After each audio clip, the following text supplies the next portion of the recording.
Up to you. No, because I got to get prepared for the briefing at 4. So Okay. Yep, no problem.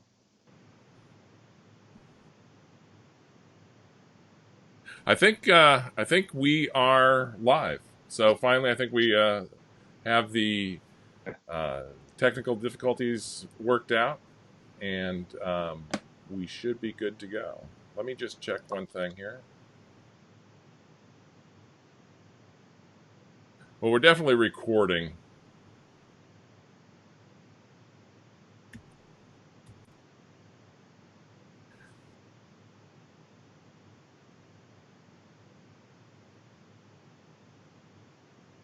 We'll just do you mind? We'll just wait till 2:10 because right now. I don't know that anybody can see it. Yeah, I've got a that's countdown. fine. I've got a countdown clock on the homepage that's telling me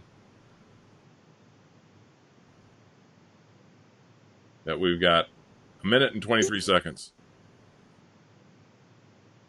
Okay, perfect. That works. So sorry about the difficulty. Don't worry. I thought it was me, to be honest with you, with being on the phone. So No, that's okay. I think I'm getting a message. Oh, okay. all right. Well, people are going to be watching. They're going to be watching us chit chat a little bit. That all it is going on the site right now, but we'll get started. So sorry about the technical difficulties, Okay. everybody. This is Howard Owens, publisher of the Batavian. I think we got things straightened out now. Today we're going to be talking with Merritt Hawley, superintendent of Leroy Central Schools. So, Merritt, how you doing today out there in Leroy? Howard, we're doing good. I appreciate you taking time out to talk with me today and the impact on COVID-19 with our students and our community here at Leroy. Right. Well, I appreciate you today. I know it's a busy time for you and even kind of a stressful time, I imagine. So, Matt, I appreciate your time. I want to let viewers know, I think we're having a little bit of delay between you hearing my question and you're being able to respond, so there might be a little delay there. So first of all, Merritt, just give us an update on what's going on in Leroy. Sure, Howard. Today we obviously we're providing free breakfast and lunch for our students. We had a unbelievable number come out. We had 275 lunches and breakfasts that we handed out today, which would far exceeded what we thought. So again, we're prepared for the next 2 weeks, all the way until April 1st. We know that we're going to be available to provide breakfast and lunch free to all students. So we encourage our Leroy community to come out. We're ready. We're doing that in front of the Woolkid Street School Elementary main entrance from 11:30 to 1 each day. And again, we were just humbled today to see about all the people that came out and providing lunch and breakfast to those students. That's great to hear. And Tim McCardle sent me a picture we'll try to get up later of the cafeteria workers out there getting ready to take care of the community, which is great to see. So we'll talk more about the school stuff, but just also maybe give me a sense, how's this impacting folks out in Leroy? How's the community as a whole doing? Well, from that end, I think obviously what we're trying to do is remain calm always. That's the most important thing that we can do is remain calm in this, stick to the facts of what we know and what we're doing. Obviously, we're following, social distancing. We're trying to adhere to the guidelines that have been put out by our local health department. And by the way, I want to say a quick shout out to Paul Pettit and what he has done, the amount of volume of phone calls I'm sure he's gotten. He has supported Leroy and the Genesee County school districts in his leadership, and he's done a wonderful job. So relying on them, the Department of Health in New York here, we're just taking those guidance and guidelines that they're putting forth, and we're just trying to, again, remain calm and say, listen, we're all in this together. And the amount of support from our community, I mean, we have people asking, can we come out and help with lunches? What else do you need help with, Merritt? It's pretty humbling, again, as I used that term before, to describe how Leroy community has rallied around in a time of a little bit of uncertainty. I spoke with Paul yesterday, and we were talking about all the attention he's getting, and press conferences and all the calls. And I said he mentioned something about being not something you expect as public health director. And I said suddenly you're the most important person in the county. We're trying to get an interview with him, but he's very busy. So, what has been the message to students about the pandemic? One of the things, Howard, from our end, we started right last week in meeting with staff was that, again, we were going to be the leaders in front of this, of using teachable moments when it comes to this, but we weren't going to call attention to make our students nervous and worried over this. And I think that we set that strong professionalism guideline right off the bat with our leadership in the classroom, from our teachers, our administrators, and our support staff along with it. So the first thing. The second thing is, one of the things we've done, and it's a little out of the box and I think a little bit different, is when it came to providing some education to our student and our student population, was talking about going back and reviewing material. Different than other districts, we just felt that many of our students did not have internet in many of their homes that was adequate enough to meet the need. We felt that, one of the most important things our teachers can do is formally assess students. And we felt that by providing new learning, we missed that opportunity for our teachers to do that. So again, to try to minimize the stress, we've asked our students and families to go back, take a look at the 25 weeks of material that we've covered already, take some time, go over, review that, and then we'll be ready to go when we come back. Again, that's to be determined. But we're going to be ready to come back, and we'll be ready to handle anything that we have, whatever the time frame of the school year is going to be. Like I said, it's uncertain of where that's going to stand, but we're going to be ready for our students to come back to close gaps when they return. What have been the positives that you've seen as far as how students are responding? Well, I think one of them obviously is that, like anything else, when you're home for 1 or 2 days, first off the bat, it's like, oh, this is new, it's different, we're not in school. But I think the other part of it from our end, Howard, is we want to make sure that our students still stay connected with us. Many of them were gearing up from spring sports. We just missed the musical. We did get one night in on Thursday night for our musical. We had a night for our students to go in front of the judges of tomorrow and have that chance, but it was in front of a full audience. So we provide so many opportunities for our students for extracurriculars along with our academics. What we want to do is make sure we stay connected. Our teachers are reaching out to kids through email, sending messages out. We've come up with ways in which we're going to stay connected because, if this thing drags on a little bit longer, I think we want to make sure that we're watching out for students, because I think as much as kids say, I don't want to go to school, be in school, they do enjoy that part of communing together with their friends, hanging out. And I think that that's something that we can't forget, is try to provide ways and opportunities to stay in touch with our students. So one of the things I see kind of popping up on social media about this is that the kids are being kept out of school to promote social distancing, but kids being kids, that they still might want to congregate, or they will congregate, or they are congregating. Do you think the message of social distancing is getting through to the students? And are they, trying to cut down on, maybe being in large gatherings with their peers? Howard, that's a great question. I think that it's natural for kids to say, hey, let's go down and meet at the tennis courts and play basketball today. Let's go meet here and do that. We're going to rely on as parents to help us out. We need to send that message, but we're hoping our students all together kind of adhere to what's being recommended. And I think it's a good time right now where we get on kids a lot of times for, well, geez, they're on their phone, they're on their social media. I think it's a time now where we should be pushing some of those communications that they're used to with their Snapchat, with Twitter, and with instant messaging each other, that they continue to do that and stay in touch that way and try to minimize those locations where they're meeting up and hanging out.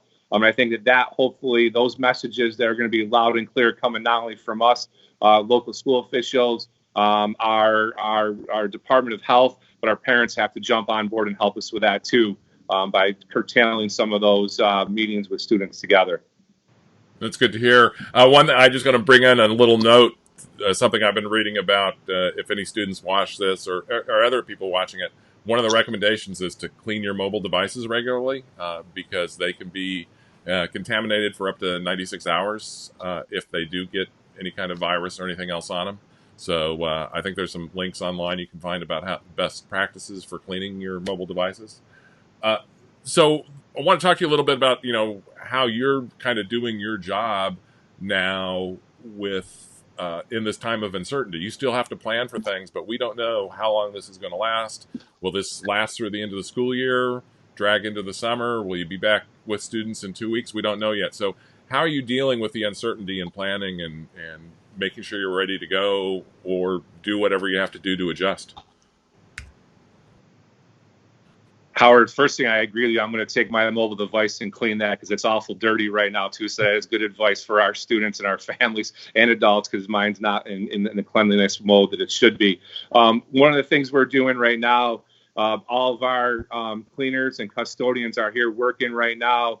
What we're attempting to do is get every classroom, every large space area cleaned and marked off so that we know at some point when we're ready to go, and either our local health department, the governor says you're back to school, that we know that every classroom, large space area, office area has been cleaned, sanitized, and that also includes our buses. So we're in major summer cleanup mode now here at Leroy Central to have that ready. And then we can tell our parents that, listen, this is what we have cleaned. It's been marked off.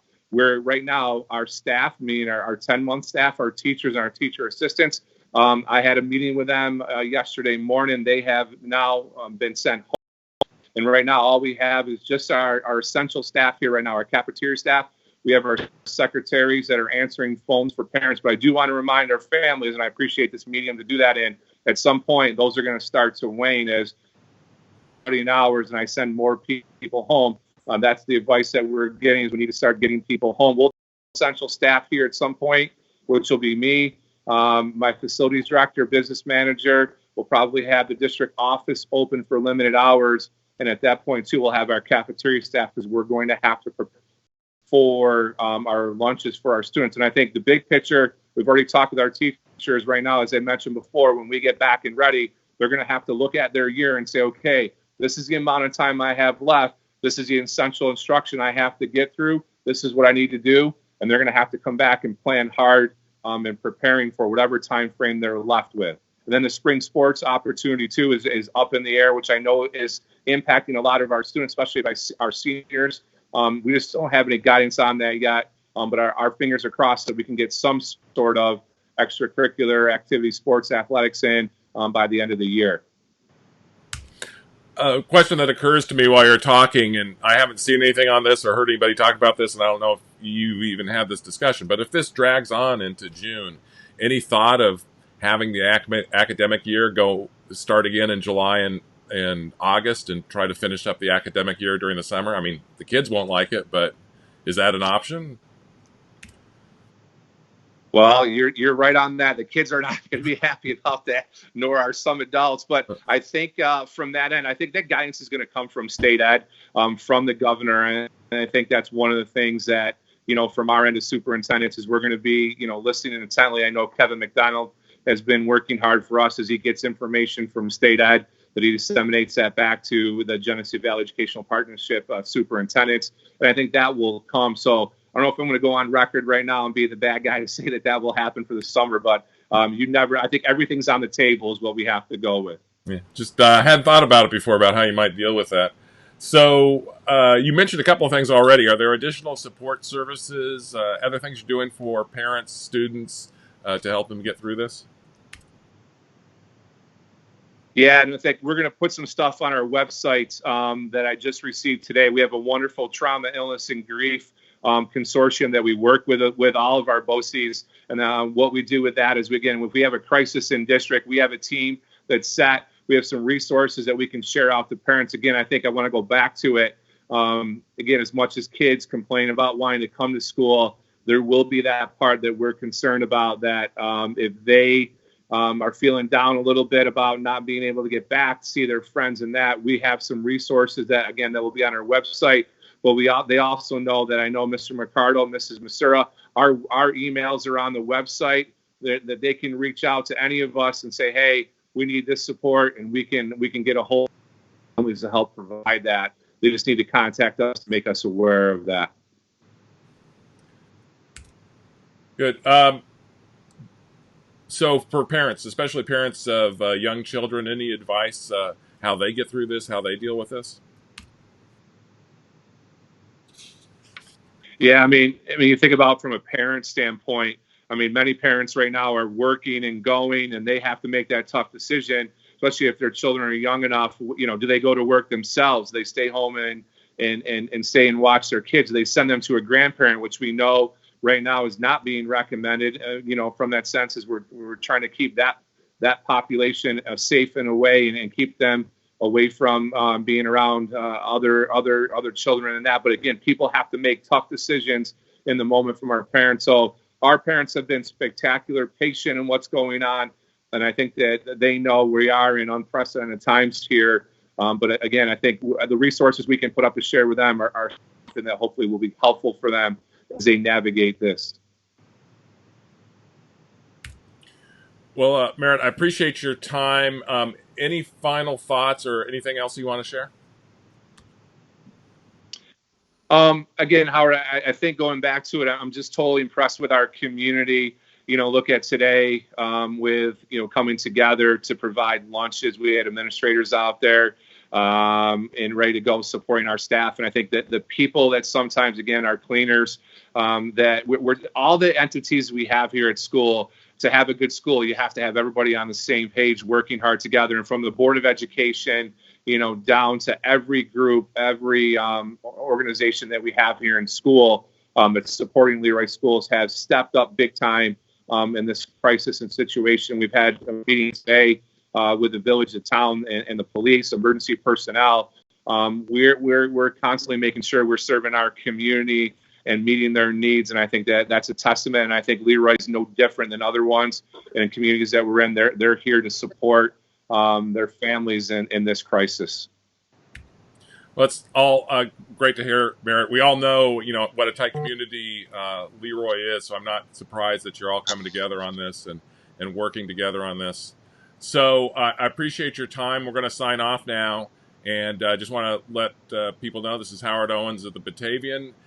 We're going to keep doing these interviews through this public health crisis, and appreciate you tuning in and checking us out for information. And if you have feedback or anybody that you think we should interview, drop me a note, howard@thebatavian.com, or leave a comment. And appreciate your time. And Merritt, thank you again very much. Howard, thanks for taking this time, putting this medium out for us to communicate with our families. You're doing a wonderful job. Thanks. All right. Well, you take care. Thanks.